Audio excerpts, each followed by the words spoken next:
FTP நேயர்களுக்கு வணக்கம். இன்று நம்மோடு சிறப்பு நேர்காணலுக்காக இணைந்திருக்கிறார் சசிகலாவின் தீவிர ஆதரவாளர் தேனி கர்ணன் அவர்கள். சார் வணக்கம். வணக்கம். வணக்கம் சதீஷ், எப்படி இருக்கீங்க? அதிமுக பாஜக கூட்டணி பற்றி தொடர்ந்து பல்வேறு விதமான விவாதங்கள் பேசு பொருளாகிட்டே இருக்கு. அண்மையில நடந்த அதிமுக பொதுக்குழுவுல கூட்டணியை தேர்ந்தெடுப்பதற்கான முழு அதிகாரமும் எடப்பாடி அவர்களுக்கு தீர்மானமாக போட்டு கொடுக்கப்பட்டிருக்கிறது. எடப்பாடி அவர்கள் மேலும் மேலும் வலிமை அடைந்து கொண்டே போகிறாரு. இந்த இடத்துல வெளியிலிருந்து எப்படியாவது மீண்டும் அந்த ஜெயலலிதா, எம்ஜிஆர் இவர்கள் இருந்த அந்த அதிமுகவை கைப்பற்றிடலாம், அங்கு போய் மீண்டும் கட்டமைப்பு படுத்திடலாம் நினைக்கிற உங்களுடைய எண்ணம் என்னவா சார் ஆக போகுது? இல்ல, எங்களுடைய எண்ணம்னு நீங்க துண்டா பிரிச்சு பார்த்துட வேண்டாம். நான் என்ன கேட்கிறேன்னா, ஒரு 2500 பேர் கொண்ட ஒரு குழு. அந்த குழுவுல யார் இருக்கா?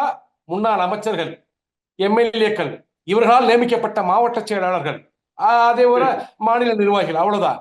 கடக்கோடி இருக்கக்கூடிய கொடி பிடிக்கிற தொண்டை இல்லை எடப்பாடி பழனிசாமி என்பதை அந்த எடப்பாடி பழனிசாமி அவர்களுக்கே தெரியும். நீங்க நல்லா புரிஞ்சுக்கணும். நீங்க அவங்க செயற்குழு கூடலாம், பொதுக்குழு கூடலாம், நான் தான் பெரிய ஆளுன்னு சூழ்நிலை இந்த எல்லா இடத்துலயும் போய் பிரச்சாரத்துல மேற்கொள்ளலாம். ஆனா வாக்குச்சாவடியில வாக்களிக்க தொண்டன் தேவைப்படுது. வாக்குச்சாவடியில வாக்களிக்க பொதுமக்கள் ஆதரவு தேவைப்படுகிறது. பல விஷயங்கள் இருக்கு. அதனாலதான் தொடர்ச்சியா 11 தோல்வியை தழுவி இருக்கிறார் திரு எடப்பாடி பழனிசாமி. ஆக அவரு கூட்டணியை தீர்மானிப்பது அவர்தான். ஆமா, அவர் குழுக்கு அவர் தான் தீர்மானிப்பாரு. அதை நம்ம தவறா சொல்ல வரல. ஆனா அதிமுக தொண்டை தீர்மானிச்சு வச்சிருக்க எடப்பாடி பழனிசாமி தலைமை தேவையில்லை என்பதை அதை நீங்க நல்லா கவனிச்சு பார்க்கணும். நீங்க எல்லா தேர்தலையும் அந்த தொண்டன் தோல்வியை கொடுக்கிறான். யாருக்கு? எடப்பாடி பழனிசாமிக்கு. அப்ப தொண்டை ஒரு தீர்மானத்தை தொடர்ச்சியா அந்த இவங்க 1008 தீர்மானம் இவங்க போட்டாலும் தொண்டை தீர்மானம் உனக்கு தோல்வி, தொடர்ச்சியா தோல்வியை கொடுத்துட்டு இருக்காங்களா? அப்ப இதை அறியாமல் புரியாமல் தான் தோண்டித்தனமாக திரு எடப்பாடி பழனிசாமி செயல்பட்டு கொண்டிருக்கிறார். வரக்கூடிய சட்டமன்ற தேர்தல் நெருங்கிட்டு இருக்கு. இன்னும் புத்தி தெரியாம வரக்கூடிய தேர்தல் சட்டமன்ற தேர்தல். இதுக்கு முன்னாடி முடிஞ்சது நாடாளுமன்ற தேர்தல். நாடாளுமன்றத்தில் எங்களுக்கு தேவையில்லை, நாங்க மத்தியில் ஆளக்கூடிய கட்சி அது பார்த்துக்கிறோம். வரக்கூடிய தேர்தல் எங்க தேர்தல் சொன்னீங்க. இப்ப சொல்றேன், அதிமுக ஒரு மாபெரும் இயக்கம் வெற்றி பெற வேண்டும் என்றால் சின்னம்மா, அண்ணன் ஓபிஎஸ், டிடிவி தினகரன் பிரிந்து சென்ற அத்துணை பேரும் ஒன்று சேர்ந்து நின்று மக்களிடத்துல போய் வாக்கு சேகரித்தால் மட்டுமே அதிமுக வெற்றி வரும். இல்லைன்னா படு பயங்கர மோசமான தோல்வியை சந்திப்பார் எடப்பாடி பழனிசாமி. இதுல எந்த மாற்றம் இல்ல. அப்படி எங்க இந்த கட்சியை ஒருங்கிணைக்காம, தலைவர்களை ஒருங்கிணைக்காம இவர் வெற்றி பெற்றாரக்கம், யாரு? எடப்பாடி பழனிசாமி வெற்றி பெற்றாரக்க நான் மீசை எடுத்துக்கிறேன். இது சதீஷ், உங்ககிட்ட நான் இத ஒரு சபதம் எடுத்துக்கிறேன். அதிமுக ஒருங்கிணைக்காம, சின்னமா ஆலோசனை பெறாமல், சின்னமா தலைமை ஏற்காமல் இந்த எடப்பாடி கம்பெனி வெற்றி பெற்று தமிழகத்திலே ஆட்சி அமைத்தால் நான் மீசை எடுத்துறேன். நான் பொண்டுகனா மாறிடுறேன். இப்ப ஆம்பளை, நான் வேற மாதிரி மாறிடுறேன். போதுமா? இதுக்கு மேல என்ன வேணும்? அப்ப மக்களுடைய மனநிலை எங்களுக்கு தெரியுது, பொதுமக்களுடைய மனநிலை எங்களுக்கு தெரியுது. அதைத்தான் தொடர்ச்சியா எடப்பாடி பழனிசாமி செவனங்காதுல சங்கு ஊதுறது மாதிரி எங்களுக்கு தெரியுது. நான் எடப்பாடி பழனிசாமி காது கேட்குது, நாங்க சொல்லிட்டே இருக்கிறோம். எப்ப நீ தவறான வழிக்கு போற? வேணா, இயக்கம் அழிஞ்சிட்டு இருக்கு, இயக்கம் சின்ன பிள்ளமாக்கிட்டு இருக்கு, புதுசா கட்சி ஆரம்பிச்சு வந்துகிட்டு இருக்கானுவ, இளைஞரை பூரா கவர் பண்றான், நம்ம இயக்கம் அழிஞ்சுக்கிட்டு இருக்கு, யாரு சொன்னாலும் கேட்க மாட்டேங்கிறானுவ. அப்ப கடைசி கட்டமா ஒரு வாய்ப்பு.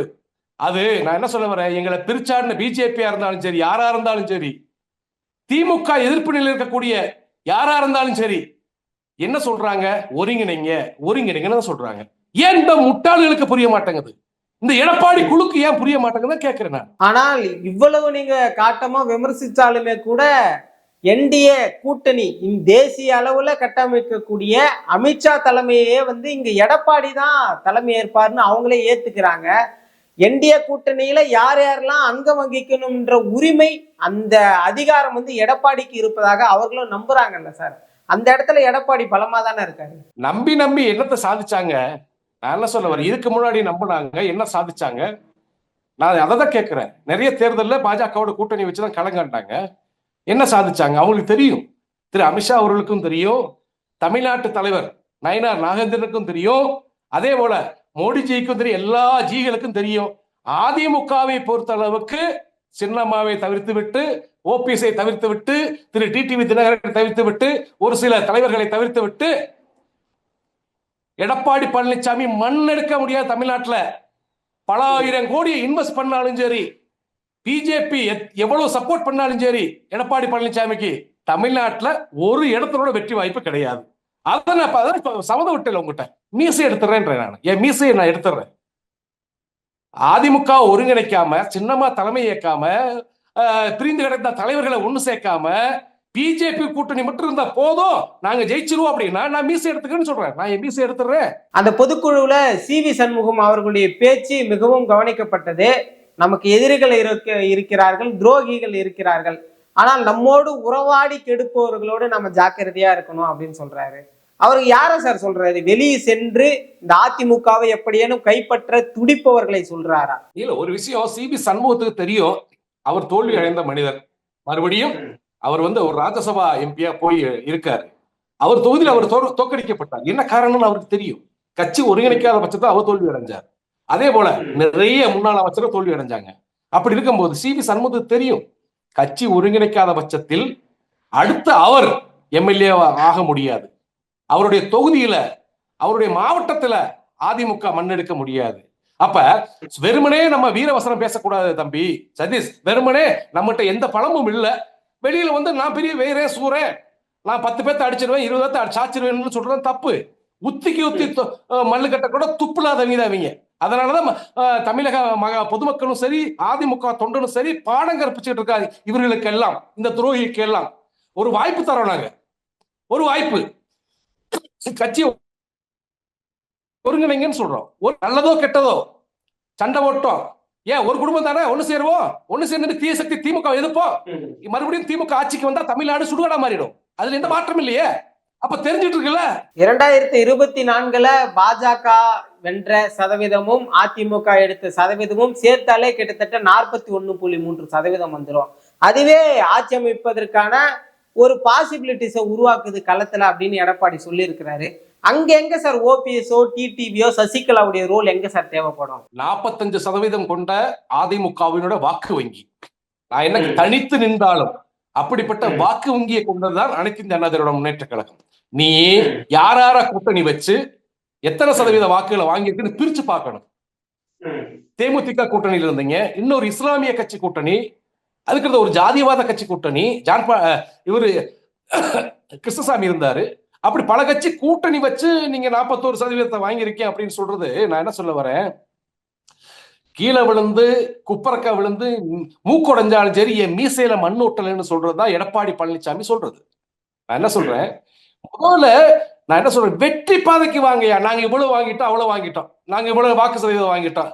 சரி, நான் என்ன கேட்கிறேன்னா 2 கோடி தொண்டர்களை வச்சிருக்கேன்னு சொல்றேன். நாங்க எங்களுக்கு தெரிஞ்சது 1.5 கோடி தொண்டர்கள். அம்மா சொன்னாங்க 1.5 கோடி தொண்டர்களை கொண்ட இயக்கம் தான் அனைத்து இந்திய அண்ணா திராவிட முன்னேற்ற கழகம். ஆனா நீ வந்த உடனே 50 லட்சம் பேர் சேர்த்துட்டுன்னு சொன்ன. சரி, அந்த 2 கோடி ஓட்டாது விழ வேணாமா உனக்கு? 2 கோடி வாக்குகள் எங்க போச்சு? அத முதல்ல சிந்திச்சு பார்க்கணும். வீரவசனம் பேசி பேசி நான் என்ன சொல்ல வரேன், எடப்பாடி கம்பெனிக்கும் சரி, எடப்பாடி பழனிசாமிக்கும் சரி, உங்க சேனல் வாயிலாக மறுபடியும் இதைத்தான் சொல்ல வரோம். வெட்டி வசனம் பேசி, வெட்டி வீரவசனம் பேசி இன்னும் அதல வாழத்துல போகிறாங்கடா நீங்க. இது ஒரு வாய்ப்பு. மறுபடியும் திமுகவுக்கு வழிவகுத்துறாதீங்க. நீங்க உலகமே சொல்றான், ஊரே சொல்றான், எடப்பாடி கம்பெனியே திமுகவினுடைய பி டீம் சொல்றான். அந்த நிலைக்கு நீங்க வந்துடாதீங்கன்னு சொல்ல வரேன். ஓபிஎஸ் அவர்கள் எடுத்திருக்கக்கூடிய இந்த நடவடிக்கைகள் மீண்டும் அவர் அதிமுகவில் இணைய போவதற்கு வாய்ப்பில்லை என்பதை சுட்டி காட்டுகிறது. ஒருங்கிணைப்பு குழுவை ஒருங்கிணைப்பு கழகமா மாற்றி இருக்கிறாரு. இதை எப்படி சார் புரிஞ்சுக்க முடியுது? இல்ல, ஒரு விஷயம் நீங்க சதீஷ் நல்லா புரிஞ்சுக்கணும். ஓபிஎஸ் கட்சியை விட்டு நீக்கியாச்சுன்னு சொன்னாங்க. சரி, நீக்கியாச்சு. கட்சி கொடி கட்டக்கூடாது, கட்சி வேட்டி கட்டக்கூடாதுன்னு சொன்னீங்க. சரி, ஆனா ஒரு பலாப்பழ சின்னத்தை வாங்கி 3.5 லட்சம் வாக்குகள் வாங்கினார்ல, அதிமுக தொண்டை ஓட்டு போட்டார்ல, அது மாதிரி தமிழகம் முழுக்க அண்ணன் ஓபிஎஸ் அவருக்கு ஆதரவு இல்லாம போயிடுமா? நாளைக்கு இதே நிலை நீடிச்சா தன்னை நிரூபிக்கணும்ல. அப்ப தேர்தல் ஆணையத்தில் ஒண்ணு பதியணும்ல. அப்ப அம்மளுக்குன்னு ஒரு சின்ன வாங்கணும்ல. தேர்தலில் மக்களை போட்டி போட வைக்கணும்ல, வேட்பாளர் நிறுத்தணும்ல. அப்ப அதுக்குண்டான தயார் நிலைக்கு அவர் வந்துட்டார். அதுல எந்த மாற்றம் இல்லை, அது தவறு இல்லை. சரி, நீங்க ஓபிஎஸ் யாருன்னு தெரியாது, சின்னம்மா யாருன்னு தெரியாது, தினகரன் தனி கட்சி, இப்படி சொல்லிக்கிட்டே இருந்து லாஸ்ட் வரைக்கும் பிஜேபி உங்க பேச்செல்லாம் பிஜேபி எடப்பாடி பழனிசாமி நம்பி போய் அதே நிலைமையில இவங்க என்டிஏ கூட்டணி தமிழ்நாட்டில் வரக்கூடிய சட்டமன்ற தேர்தலை சந்திச்சா கண்டிப்பா ஓபிஎஸ் அவர்களும் தொகுதி வாரியா வேட்பாளர் நிறுத்துவார். கழகத்தினுடைய பொதுச்செயலர் சின்னம்மா அவர்களும் தொகுதி வாரியாக வேட்பாளர் நிறுத்துவாங்க. டிடிவி தினகரனும் வேட்பாளர் நிறுத்துவாரு. யாருக்கு நட்டம்? எடப்பாடி பழனிசாமி காணா போயிடுவேன். நீ ஓட்டு கேட்க சுத்த விட மாட்டாங்க. உடைய ஓட்டு பிரச்சாரம் பண்ண முடியாது. அந்த அளவுக்கு சூழல் வந்துடும். எல்லாரும் வேட்பாளர் போட்டாச்சுன்னா எல்லாம் அதிமுக வெட்டிக்கிட்டே வருவோம். எல்லாம் அம்மா படத்தை போட்டு தான் வருவோம். நாங்க புரட்சித் தலைவர் எம்ஜிஆர் அம்மா அவங்க படத்தை போட்டு தான் போஸ்டர் அடிப்போம். அப்படின்ற போது எவ்வளவு பெரிய குழப்பத்தை நீ மறுபடியும் விலைக்கு வாங்க போற, எவ்வளவு பெரிய பிரச்சனையை விலைக்கு வாங்க போற, அந்த விஷயத்த திரு எடப்பாடி பழனிசாமி சிந்திக்க வேண்டும். நான் என்ன கேட்கிறேன்னா, மக்கள் விரும்பினால் மறுபடியும் கூட முதலமைச்சர் ஆகிப்போ, அதுல எந்த மாற்றம் இல்லை. ஆனா கட்சி எங்க அப்பை விட்டு சொத்து, எங்க பாட்டை விட்டு சொத்துன்னு கட்சியை சொந்தம் கொண்டாடிக்கிட்டு கட்சியை அபகரிச்சுக்கிட்டு இருக்கவாரு. அதுதான் மக்களுக்கு பிடிக்கல, அதுதான் தொண்டர்களுக்கு பிடிக்கல. அதைத்தான் நாங்க சொல்றோம். என்னன்னா, முதலமைச்சர் நீ ஆவதும் ஆகாதும் மக்கள் மத்தியில் இருக்கு, மக்கள் கையில இருக்கு, தொண்டர்கள் கையில் இருக்கு. ஆனா இயக்கத்தை வழிநடத்த அந்த தகுதி மட்டும் உனக்கு இல்லை. அதனால தொடர்ச்சியா உங்களை புறக்கணிக்கிறாங்க. இதை தெரிஞ்சும் தெரியாத மாதிரி தூங்குறவனை எழுப்பிடலாம், தூங்குற மாதிரி நடிக்கிறவனை எழுப்ப முடியாது. அது மாதிரி தூங்கிக்கிட்டு இருக்காரு எடப்பாடி பழனிசாமி. என்ன சொன்னாலும் சரி. பிஜேபி சொன்னா நாங்க ஜெயிச்சிருவோம். பிஜேபி சொன்னா ஜெயிச்சிட முடியுமா? ஜெயிச்சிட முடியுமா? பிஜேபி மட்டும் இருந்தா போதுமா உனக்கு? தொண்டை வேணும். தொண்டை அதிமுக தொண்டை தன் எழுச்சியா கொடி பிடிச்சு வீடு வீடா போய் கட்சியினுடைய பெருமை, அம்மாவுடைய பெருமை, புரட்சித் தலைவர் எம்ஜிஆர் ஆட்சி காலம், அம்மாவுடைய ஆட்சி காலம், இதெல்லாம் சொல்லி வாக்கு சேகரிக்க உருத்தான தொண்டை கிடையாது எடப்பாடி பழனிசாமிக்கு. நிர்வாகியோட இருப்பான், கொளுத்த பணத்தை சம்பாரிச்ச நிர்வாகி இருப்பான், முன்னாள் அமைச்சர் இருப்பான், இந்த 3 மாசத்துல பதவி காலியா போகக்கூடிய சிட்டிங் எம்எல்ஏ இருப்பான். அவ்வளவுதான். யார் தேவைப்படுது ஒரு இயக்கத்துக்கு? ஆணிவேர் யாரு? கடக்கோடி தொண்டை. அந்த தொண்டனுடைய பலம் எடப்பாடி பழனிசாமி இல்லை என்பதை நாங்க தொடர்ச்சியா சொல்லிட்டு வர்றோம். அதை தொண்டர்கள் நிரூபித்துக் கொண்டு வருகிறார்கள். வரக்கூடிய சட்டமன்ற தேர்தல் அறிவிக்க முன்னாடி எடப்பாடி பழனிசாமி மனம் திருந்தி அனைவரும் ஒருங்கிணைத்து உங்களை எல்லாம் அடையாளப்படுத்தின, உங்களை எல்லாம் ஆளாக்கின புரட்சித்தாய் சின்னம்மாவுடைய ஆலோசனை கேட்டால் மறுபடியும் முதலமைச்சராக வாய்ப்பு இருக்கிறது. இல்லைன்னா எடப்பாடி பழனிசாமி அவருடைய தொகுதியிலே அவர் வெற்றி பெற முடியாது. சத்தியம் பண்ணி சொல்றேன். நிச்சயமா சார், பல்வேறு விஷயங்கள் பேசணும், தொடர்ந்து பேசுவோம் சார். நன்றி. நன்றி நன்றி நன்றி சதீஷ், நன்றி.